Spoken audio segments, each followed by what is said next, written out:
Master 4 minute അങ്ങേക്ക്. Sir, ഞാൻ ഈ ബഡ്ജറ്റിനെ പൂർണ്ണമായി പിന്തുണയ്ക്കുകയാണ്. വളരെ സാമ്പത്തിക പരിമിതിക്കുള്ളിൽ നിന്നുകൊണ്ട് ക്ഷേമ നടപടികളും പ്രാദേശിക വികസനത്തിനും വളരെയധികം ശ്രദ്ധ കേന്ദ്രീകരിച്ച ഈ ബഡ്ജറ്റ് കേരളത്തിന്റെ സർവ്വതോന്മുഖമായ വികസന പുരോഗതി ലക്ഷ്യം വെച്ചതാണ്. സർ, തളിപ്പറമ്പ് നിയോജക മണ്ഡലത്തെ നിലവിലുള്ള പദ്ധതികൾ തുടരുന്നതോടൊപ്പം പുതിയ വികസന പദ്ധതികൾ കൂടി അനുവദിച്ചു തന്ന ധനകാര്യ വകുപ്പ് കൂടി കൈകാര്യം ചെയ്യുന്ന മുഖ്യമന്ത്രിയെ ഞാൻ ഏറെ അഭിനന്ദിക്കുകയാണ്. സർ, ഇവിടെ ബഡ്ജറ്റിൽ പറഞ്ഞിട്ടുള്ള 2-3 കാര്യങ്ങൾ ഈ ബഡ്ജറ്റിൽ ഇതിനെ പൂർണ്ണമായും പിന്തുണക്കുന്നതിന് ഇടയാക്കിയിട്ടുണ്ട്. ഒന്ന്, ചരിത്രപരമായി കേരളത്തിലെ ചരിത്രപരമായ ഒരു നിയമമാണ് സർ സ്ത്രീകൾക്ക് സൗജന്യ യാത്ര. സർ, ചില പോരായ്മകളൊക്കെ ഉണ്ടാവാം. എന്നാൽ അതിൻ്റെ പേരിൽ അതിനെ വിമർശിച്ച് ഇല്ലാതാക്കാൻ പ്രതിപക്ഷം ശ്രമിക്കുന്നത് ശരിയല്ല സർ. കാരണം ഒരു പുതിയ നിയമം നമ്മുടെ രാജ്യത്തുണ്ടായാൽ പല അപാകതകളും ചിലപ്പോൾ ഉണ്ടായി എന്ന് വരാം.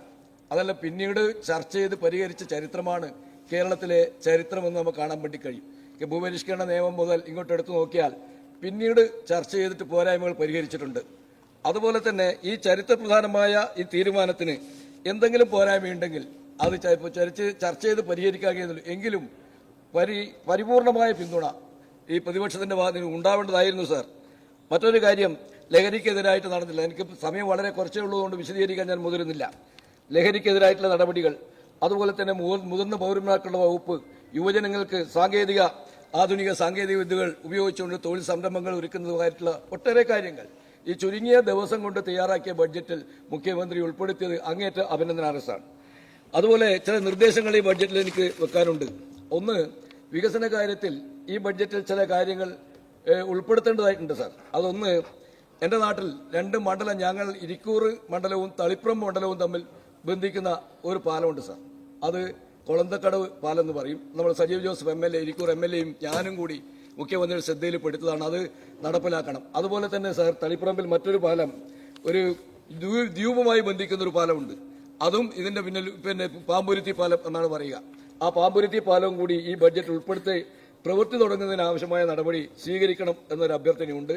അതുപോലെ തന്നെ സാർ, നെയ്ത്തൊഴിലാളിയുടെ കാര്യം ഈ ബഡ്ജറ്റിൽ ഉൾപ്പെടുത്തണം. കാരണം കഴിഞ്ഞ ഗവൺമെന്റിന്റെ കാലത്ത് ഞാൻ ഹാൻവീവിന്റെ ചെയർമാൻ ആയിരുന്നു സാർ. ആ ഘട്ടത്തിൽ ഞാൻ മുട്ടാതെ വാതിലുകളില്ല. പക്ഷേ 6 മാസത്തിലേറെ നെയ്ത്തൊഴിലാളികൾക്ക് കൂലി കൊടുക്കാൻ വേണ്ടി കഴിഞ്ഞിട്ടില്ല. സ്കൂൾ യൂണിഫോം തയ്യാറാക്കി കൊടുത്ത നെയ്ത്തൊഴിലാളികളാണ്. എന്നിട്ടും കൂലി കൊടുക്കാൻ വേണ്ടി കഴിഞ്ഞിട്ടില്ല. ഇപ്പോഴും 6 മാസത്തിലേറെ കൂലി കൊടുക്കാൻ നെയ്ത്തൊഴിലാളികൾക്ക് ബാക്കിയാണ് സാർ. അത് ഈ ഗവൺമെന്റ് അതിനെ കാണണം. അതുപോലെ തന്നെ മറ്റൊരു കാര്യം, ഇവിടെ കേരള ബാങ്ക് എന്ന് പറഞ്ഞ സ്ഥാപനമുണ്ട് സാർ. യഥാർത്ഥത്തിൽ കേരള ബാങ്ക് നമ്മുടെ കേരളത്തിലെ സാധാരണക്കാർക്ക് ഉപകരിക്കുന്ന ഒരു ബാങ്കല്ല. മുമ്പ് ജില്ലാ ബാങ്ക് ഉണ്ടായിരുന്ന ഘട്ടത്തിൽ നമ്മൾ കൃഷിക്കാർക്ക് അതുപോലെ പാവപ്പെട്ടവർക്കൊക്കെ തന്നെ ജില്ലാ ബാങ്ക് ഏറെ പ്രയോജനം ചെയ്തിരുന്നു. പക്ഷേ ഇന്ന് ആ ജില്ലാ ബാങ്ക് എല്ലാം കൂടി ചേർത്ത് കേരള ബാങ്ക് ആക്കിയപ്പോൾ ജനങ്ങൾക്ക്, പാവപ്പെട്ട ജനങ്ങൾക്ക് ഒരു പ്രയോജനമില്ല സാർ. അതുകൊണ്ട് കേരള ബാങ്കിന്റെ സ്ഥിതി പഴയ സ്ഥിതിയിലേക്ക്, ജില്ലാ ബാങ്കിലേക്ക് മാറ്റിയെടുക്കണം എന്നുള്ളൊരു അഭിപ്രായം എനിക്ക് ഇതിന്റെ ഭാഗമായി വെക്കാനുണ്ട് സാർ. അതുപോലെ തന്നെ ഈ വരുമാനം വർദ്ധിപ്പിക്കാനുള്ള ചില നടപടിയിലേക്ക് ഗവൺമെന്റ് പോകണം എന്നുള്ള അഭിപ്രായം, ചില നിർദ്ദേശങ്ങളുണ്ട് സാർ. അതിലൊന്ന്, കഴിഞ്ഞ ഡോക്ടർ തോമസ് ഐസക് മന്ത്രിയായിരിക്കുന്ന ഘട്ടത്തിൽ ഞാനൊരു നിർദ്ദേശം മുമ്പോട്ട് വെച്ചിരുന്നു. ഞാൻ ക്ലേസൻ സെറാമിക്സിന്റെ ചെയർമാനായിരിക്കുന്ന ഘട്ടത്തിൽ ഒരു നിർദ്ദേശം ഞാൻ തോമസ് ഐസക്കിന്റെ മുമ്പാകെ വെച്ചിരുന്നു. അത് കേരളത്തിലെ പുഴകളിൽ ചെളിയും മണലും നിറഞ്ഞ് കരകവിഞ്ഞ് ഒഴുകുന്ന സ്ഥിതിയുണ്ട്. അതുകൊണ്ട് ഈ ചെളിയും മണലും നീക്കം ചെയ്താൽ ഈ പുഴക്ക് ആഴം കൂടുകയും വെള്ളപ്പൊക്കം തടയാൻ കഴിയുകയും ചെയ്യുന്നതോടൊപ്പം നമ്മൾ റവന്യൂ വരുമാനം വർദ്ധിപ്പിക്കാൻ വേണ്ടി സാധിക്കും. ഞങ്ങൾ ഈ കമ്പനി മുഖാന്തരം ഒരു പരിശോധന നടത്തിയപ്പോൾ, ജിയോളജി വിഭാഗം പരിശോധന നടത്തിയപ്പോൾ ആ പരിശോധനയിൽ കണ്ടെത്തിയ കാര്യം ഞാൻ ഡോക്ടർ തോമസ് ഐസക്കോട് പറഞ്ഞു. 10,000 കോടി രൂപയെങ്കിലും ഒരു വർഷം. സാർ, എനിക്ക് 2-3 മിനിറ്റ് സമയം തരണം സാർ. എനിക്ക് ഒരു പ്രത്യേക കാര്യം കൂടി പറയാനുണ്ട്. പ്രത്യേക കാര്യം കൂടി പറയാനുണ്ട്. ആയില്ല, ഒന്നും ആയില്ല. അതുകൊണ്ട് ഈ ഗവൺമെന്റ് മുമ്പാകെ വെക്കുകയാണ്, 10,000 കോടി രൂപയെങ്കിലും വാർഷിക റവന്യൂ വരുമാനം ഉണ്ടാക്കാൻ ഇതുവഴി കണ്ടെത്താൻ വേണ്ടി കഴിയും സാർ. ഈ പുഴകളിലെ ഡീസൽട്ടേഷൻ നടത്തി കഴിഞ്ഞാൽ അതൊരു നിർദ്ദേശമായിട്ട് വെക്കുകയാണ്. അതുപോലെ തന്നെ മറ്റൊരു കാര്യം വെക്കാനുള്ളത്, ഇവിടെ ഈ പിന്നെ വരുമാനം വർദ്ധിപ്പിക്കുന്നതിൽ മറ്റൊരു കാര്യം കൂടിയുണ്ട് സാർ. അതായത് നമുക്ക് ഒരുപാട് ബോർഡുകളും കോർപ്പറേഷനുകളും ഉണ്ട്. ഈ കുറേ ബോർഡുകളും കോർപ്പറേഷനുകളൊക്കെ തന്നെ ചുരുക്കി സമാന സ്വഭാവമുള്ള ബോർഡുകളും കോർപ്പറേഷനും ഒന്നാക്കി കഴിഞ്ഞാൽ കുറേയേറെ ചെലവ് ചുരുക്കാൻ വേണ്ടി സാധിക്കും സാർ. അതുകൊണ്ട് അതും കൂടി ഈ ഗവൺമെന്റ് പരിഗണനയിൽ ഉണ്ടാവണം എന്നുള്ളതാണ്. മറ്റൊരു കാര്യം കൂടി പറയാനുള്ളത്, കഴിഞ്ഞ തവണ നമ്മളെ രവീന്ദ്രൻ മാഷയുടെ പ്രസംഗം എനിക്കേറെ ഇഷ്ടപ്പെട്ടൊരു പ്രസംഗമാണ്. കാരണം ഞാൻ രവീന്ദ്രൻ മാഷ പ്രസംഗം കേട്ടപ്പോൾ വിചാരിച്ചു ഞാൻ AK സെന്ററിലാണ് ഇരിക്കുന്നതാണ്. അങ്ങനെയുള്ളൊരു പ്രസംഗമാണ് രവീന്ദ്രൻ മാഷ ഭാഗത്തു നിന്നുണ്ടായത്. അപ്പോൾ ആ പ്രസംഗം നമ്മൾ കാര്യം ആലോചിക്കുമ്പോൾ ഇപ്പോൾ ഇവിടെ പറയുന്നത് എന്താ വെച്ചാൽ, ഇവിടെ ഈ ഗവൺമെന്റ് ബഡ്ജറ്റാണ് പിന്നെ ഫാസിസത്തിലേക്ക് എത്തിക്കാൻ വേണ്ടി പോകുന്നതാണ് സാർ.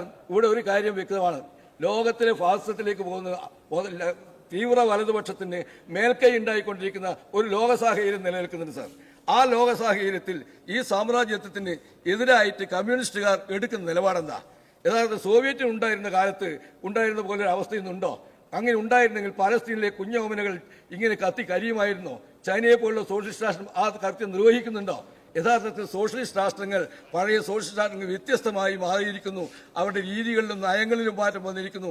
ഈ യാഥാർത്ഥ്യം നമ്മൾ കണ്ടുപോകണം സാർ. ഇപ്പൊ ക്യൂബയെ പിടിക്കാൻ വേണ്ടി പോവുകയാണ് അമേരിക്ക. എന്ത് ചെയ്യാൻ വേണ്ടി രണ്ട് കാര്യമുണ്ട്. അതുപോലെ തന്നെ അത്തരം കാര്യങ്ങളിൽ എന്ത് നിലപാടെടുക്കുന്നു? ഒറ്റ കാര്യമേ ഉള്ളൂ. അങ്ങനെയാണെങ്കിൽ CPM ഒരു നിലപാട് സ്വീകരിക്കണം സാർ. ഇവിടെ സാമ്രാജ്യത്വ ഫാസിസത്തിലേക്ക് നീക്കുന്ന സന്ദർഭത്തിൽ ലോക കമ്മ്യൂണിസ്റ്റ് പ്രസ്ഥാനം വലിയ സാമ്രാജ്യത്വ വിരുദ്ധ പ്രസ്ഥാനത്തിന് രൂപം കൊടുക്കണം സാർ. ഇന്ത്യയിൽ അതാണ് നിലപാട് വരുന്നതെങ്കിൽ ഇവിടെയും വേണം സാർ. ഇവിടെ ഉണ്ടായിരുന്നല്ലോ നമ്മൾ ജോർജ് ലുമത്തോവിന്റെ ഫാസിസത്തിന്റെ ഇതായിട്ടുള്ള പ്രസംഗത്തെ കുറിച്ച് നമ്മളെല്ലാം ആഘോഷിച്ചിട്ടുണ്ട്. ഇവിടെ ഒന്നുകൂടെ ഒരു കാര്യമുണ്ട്, ഒരു പ്രത്യേക കാര്യമുണ്ട്. ഇതും കൂടെ പറഞ്ഞു. അതുകൊണ്ട് ഈ കാര്യത്തിൽ ഇന്ത്യയിൽ CPM നിലപാട് സ്വീകരിക്കും സാർ. ഇന്ത്യയിലെ CPM നിലപാട് സ്വീകരിക്കുന്നു. ഫാസിസത്തിലേക്ക് നമ്മുടെ രാജ്യം പോകുമ്പോൾ ഫാസിസ്റ്റ് വിരുദ്ധ മുന്നണി ഉണ്ടാക്കുന്നതിന് CPM മുൻകൈ എടുക്കുമോ? അങ്ങനെയാണെങ്കിൽ ഇന്ത്യ മുന്നണിയെ ശക്തിപ്പെടുത്താൻ CPM മുൻകൈ എടുക്കുമോ?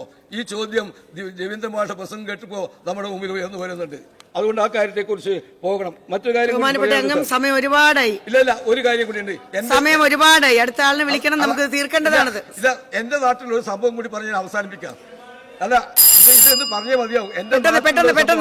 ഇത് ബജറ്റുമായി ബന്ധപ്പെട്ടതല്ല, എന്റെ നാട്ടിലൊരു സംഭവമാണ്. അതൊന്ന് മാത്രമാണ്. എന്റെ നാട്ടിൽ എന്റെ വീട്ടിന്റെ അടുത്ത് ഇന്നലെ ഒരു ബോംബ് സ്ഫോടനം ഉണ്ടായി സാർ. അതൊന്ന് സഭയുടെ ശ്രദ്ധയിൽപ്പെടുത്താൻ വേണ്ടിയിട്ടാണ്. എന്റെ വീട്ടിന്റെ 500 മീറ്ററിന്റെ അടുത്താണ് ഇവിടെ പന്നിപ്പടക്കം എന്നാണ് പറയുന്നത് ബോംബ് സ്ഫോടനം ഉണ്ടായി. യഥാർത്ഥത്തിൽ ഇന്നലെ വിവരങ്ങൾ അന്വേഷിച്ചപ്പോൾ പന്നിപ്പടക്കം എന്ന് പറഞ്ഞു. പക്ഷേ എന്റെ നാട്ടിൽ ഇന്നേ വരെ ഒരു പന്നിപ്പടക്കം ഉണ്ടായിട്ടില്ല. പടക്കം വെച്ച് പന്നിയെ പിടിച്ചിട്ടില്ല. യഥാർത്ഥത്തിൽ ഞാൻ ദിവസേന നടന്നു പോകുന്ന വഴിയിൽ നിന്ന്, റോഡിൽ നിന്ന് ഒരു 100 മീറ്റർ അകലെയുള്ള ഒരു കുറ്റിക്കാട്ടിൽ നിന്നാണ് ഈ പടക്കം പൊട്ടിയതും 4 സ്ത്രീകൾക്ക് പരിക്കേറ്റു സാർ. ഇത് ഗൗരവകരമായ വിഷയമാണ്. ഇത് എങ്ങനെ വന്നു ചേർന്നു എന്നുള്ളത് ഞാൻ ആരെയും ആരോടും ഉന്നയിക്കുന്നില്ല. പക്ഷേ നാട്ടിൽ കലാപം ഉണ്ടാക്കാനുള്ള ബോധപൂർവ്വ ശ്രമം ഇതിന്റെ പിന്നിലുണ്ടോ എന്ന കാര്യം അന്വേഷിക്കണം സാർ. അത്ര ഞാൻ പറയുന്നുള്ളൂ. മറ്റൊരു കാര്യം കൂടി പറയാം. ഞാൻ ഇത് അവസാനിപ്പിക്കുകയാണ്. ഗൗരവമായ ഒരു വിഷയം പറഞ്ഞതല്ലേ, അസഹിഷ്ണുത വേണ്ട. ഒറ്റ കാര്യമുള്ളൂ സാർ. ഞാൻ ഇന്ന് ഉയർത്തിയിട്ടുള്ള കാര്യം, ഇന്ന് CPM-നകത്ത് അങ്ങോളം ഇങ്ങോളം ചർച്ച ചെയ്യുന്നുണ്ട് സാർ. എന്തിനാണ് എന്നെ പുറത്താക്കിയത്? ഞാൻ പറഞ്ഞ കാര്യമാണ് ഇന്ന് പാർട്ടിയിൽ ചർച്ച ചെയ്യുന്നത്. എന്തിനാണ് എന്നെ പുറത്താക്കിയത്? അതാണ് ഇന്ന് പാർട്ടി ചർച്ച ചെയ്യുന്നത്. അതാണ് എനിക്ക് ചോദിക്കാനുള്ളത്. അങ്ങനെ എന്നെ പുറത്താക്കിയപ്പോ തളിപ്പറമ്പിലെ എന്റെ ജനത അവർ 2 കൈയും നീട്ടി എന്നെ മാറോട് ചേർത്ത് പിടിച്ചു സാർ. ആ തളിപ്പറമ്പിലെ ജനതക്ക് ഞാൻ നന്ദി രേഖപ്പെടുത്താൻ ഈ സമയം ഉപയോഗപ്പെടുത്തുകയാണ്. ഞാൻ നിർത്തുന്നു.